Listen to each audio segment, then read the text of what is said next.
हमारे अंदर पाप आया है तो एक लक्षण हमारे अंदर आएगा, क्या?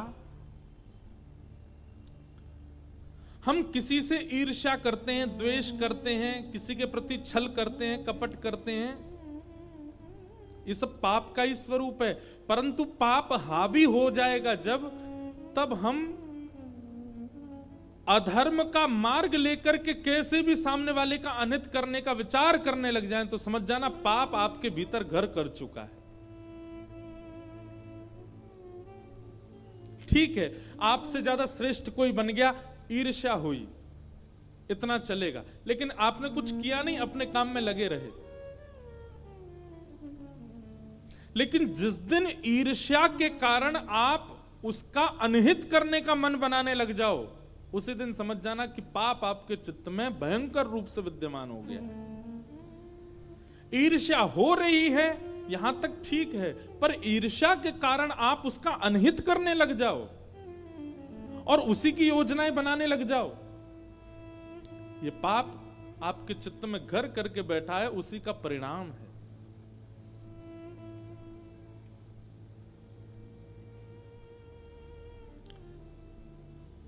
ऐसा कह दें कि जैसे बहुत गंभीर बीमारी हो जाए और वो थोड़ी बहुत स्थानों पर हो तो उसकी चिकित्सा की जाती है, लेकिन अगर वो मस्तिष्क में पहुंच जाए, ब्लड में आ जाए, आपके हृदय में उसका प्रवेश हो जाए, तो फिर उस बीमारी का कोई उपचार नहीं।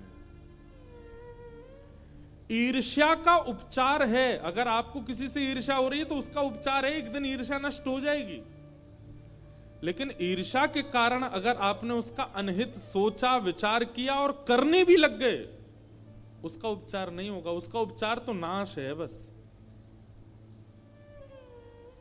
कई लोग ईर्ष्या में इतने चले जाते हैं कि उसके नाश के लिए वे लोग यत्न तक करते हैं, वे लोग प्रयत्न तक करते हैं, वे लोग टौने टोट के करते हैं, सामने वाले के साथ कुछ बुरा हो।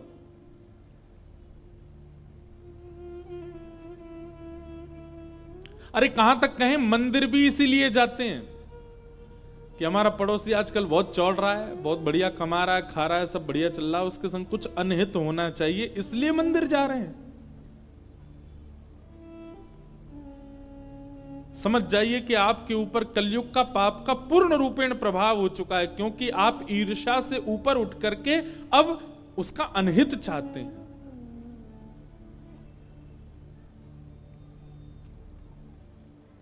इसलिए किसी के प्रति ईर्ष्या आवे, कथा में आइए, सत्संग में आइए, गुरुजनों के पास आइए, गंगा स्नान कीजिए, यमुना स्नान कीजिए, धीरे धीरे अपने उस ईर्ष्या को नष्ट कीजिए। परंतु अगर ईर्ष्या के कारण आपके चित्त में उसका अनहित चाहने की इच्छा हो रही है, उसके साथ गलत करने की इच्छा हो रही है, आपका नाश होने से कोई नहीं रोक सकता। और वही कर रहा है दुर्योधन।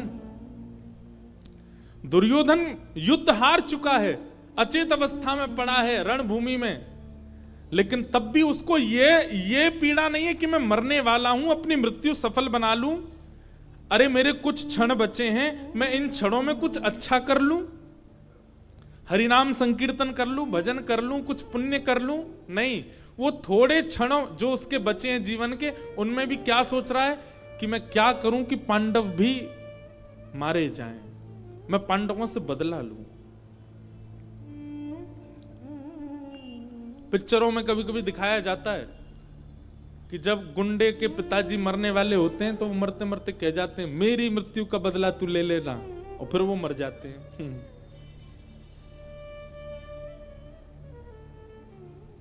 ये पिक्चरों तक अच्छी बात है, पर जीवित अवस्था में ऐसी स्थिति ना आवे।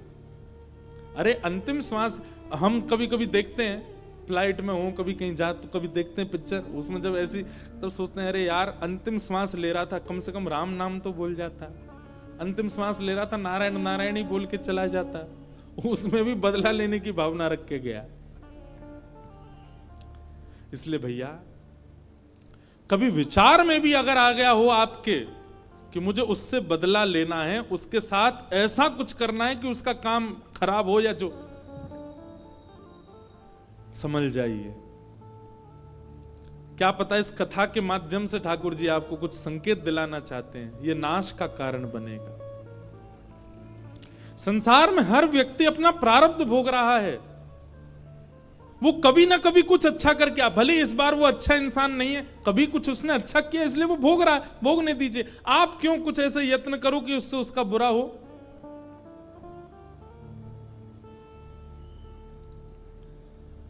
दुर्योधन अचेत अवस्था में पड़ा है और उसी समय गुरुपुत्र अश्वत्थामा दिखाई देते हैं दुर्योधन को। दुर्योधन कहता है, अश्वत्थामा तुम्हें मेरा एक काम करना है। क्या? हम रणभूमि में तो पांडवों को नहीं मार पाए, पर अब हमें छल से उनको मारना होगा। हम महाभारत का युद्ध तो हार गए, पर हम यदि हस्तिनापुर की गद्दी पर नहीं बैठे तो ये पांडव भी नहीं बैठने चाहिए। अश्वत्थामा कहने लगा, क्या करना है बताओ। बोले, रणभूमि में तो नहीं मार पाए, सोते हुए इन योद्धाओं को इनके शिविर में जाके मार दो, सोते हुए मार दो। किसी को क्या पता चल रहा, हम भी मारे गए, वो भी मारे गए। हस्तिनापुर की गद्दी पर ना हम बैठेंगे ना वो, कम से कम चैन से मर तो पाएंगे। कितनी विषम स्थिति है कि व्यक्ति को किसी को पीड़ा देने में चैन मिलता है। ये पाप नहीं है तो क्या है? ये कलयुग का महाप्रभाव नहीं है तो क्या है? किसी को पीड़ा में देख करके आपको प्रसन्नता होने लग जाए, किसी को पीड़ा में देख करके आप खुश होते हो, ये महापाप है।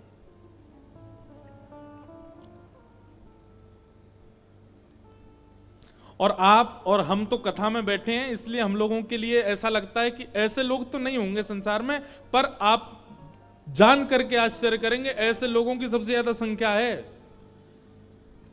जो किसी के अनहित होने की खबर सुन करके घर में उत्सव मनाते हैं। बोले, आज तो भैया पार्टी होएगी, क्यों? उसका बुरा हुआ इसलिए हम खुशी मना रहे हैं। ये पाप नहीं, महापाप।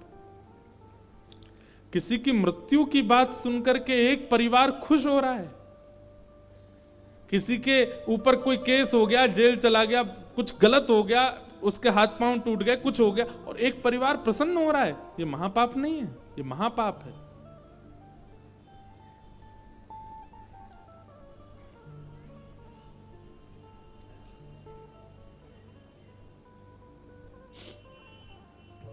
अश्वत्थामा अर्धरात्रि में गए पांडवों को मारने के लिए, लेकिन जिनके रक्षक सुदर्शन चक्रधारी, उनको कौन मार सकता है?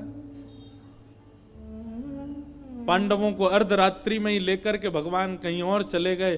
अश्वत्थामा ने आकर के सोते हुए, अंधेरे के कारण देख नहीं पाया, द्रौपदी के सोते हुए बालकों को मार दिया और उनके सर धड़ से अलग करके एक थैला में भर के ले गया, दिखाने के लिए दुर्योधन को कि देखो मैंने अपना काम कर दिया। दुर्योधन से जाकर के कहा, देखो दुर्योधन, मैंने काम कर दिया, मैंने 5 पांडवों को मार दिया। दुर्योधन बोला, मुझे विश्वास नहीं होता। बोले, इसीलिए मुझे पता था तुमको विश्वास नहीं होगा, मैं सर लेके आया उनके। दुर्योधन ने प्रकाश करके जैसे ही देखा, अरे मूर्ख, ये पांडव नहीं है, ये द्रौपदी के 5 पुत्र हैं, निर्दोष बालक।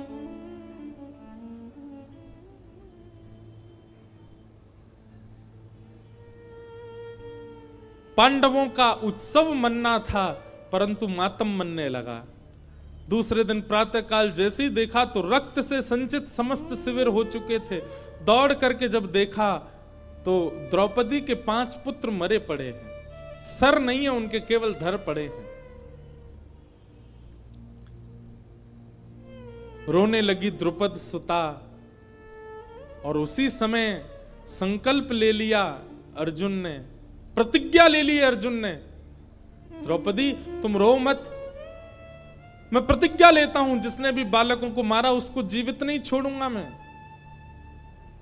बंधुओं, क्रोध बुरा नहीं होता, पर क्रोध में हमारी प्रतिक्रिया बुरी होती है। इसलिए जो लोग कहते हैं कि हमें बहुत क्रोध आता है, क्या करें? बस क्रोध में मौन हो जाओ, बोलना बंद कर दो। कोई प्रतिक्रिया मत दो, आपका क्रोध नाशक नहीं होगा। फिर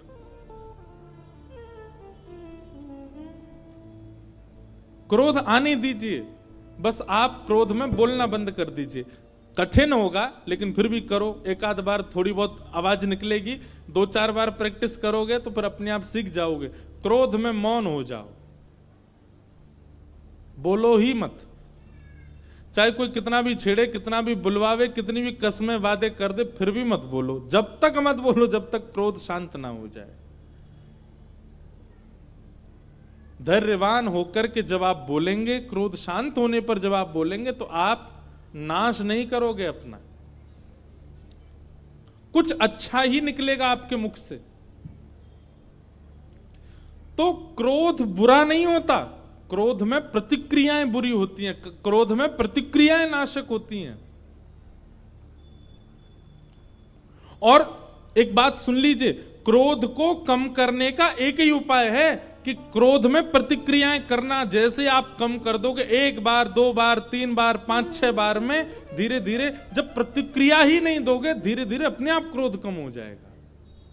फिर आपके सामने कोई कितना भी कुछ कर दे, आपको क्रोध आएगा ही नहीं, क्योंकि आपने प्रतिक्रियाएं ना दे करके अपने क्रोध में प्रतिक्रिया करने का मतलब क्या है? जलती हुई अग्नि में कपूर डालना, उसको और तेज करना। जब व्यक्ति क्रोध आने पर प्रतिक्रिया देता है तो उसका क्रोध अगली बार और ज्यादा बढ़ जाता है। लेकिन जो व्यक्ति क्रोध आने पर प्रतिक्रिया ही नहीं देता, अग्नि में घी ही नहीं डालोगे, तो धीरे धीरे अग्नि शांत हो जाएगी, धीरे धीरे अग्नि का तेज कम हो जाएगा। ठीक वैसे क्रोध है,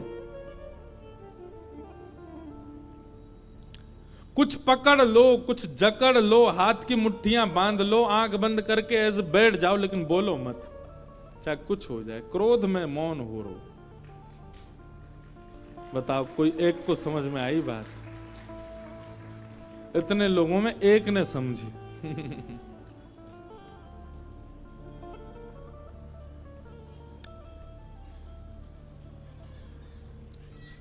अर्जुन ने प्रतिज्ञा ले ली कि मैं इन बालकों के हत्यारे को जीवित नहीं छोड़ूंगा। भगवान बोल रहे हैं, अर्जुन क्रोध में कोई निर्णय मत लो। लेकिन क्रोधी व्यक्ति किसी की सुनता नहीं है। अर्जुन बोला, आप रहने दीजिए द्वारिकाधीश, अब तो पानी सर से ऊपर जा चुका है, हमारे निर्दोष बालकों को मार दिया। मैं प्रतिज्ञा लेता हूं कि मैं इन बालकों के हत्यारे को जीवित छोड़ूंगा नहीं।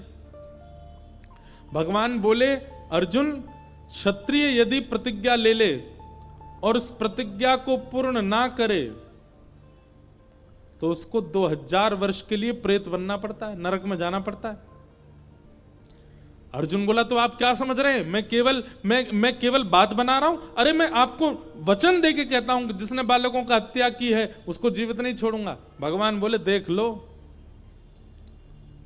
लेकिन क्रोधी व्यक्ति अपने आप को उस समय बहुत बलवान मान लेता है, वो सोचता है कि मैं कर ही दूंगा ये काम।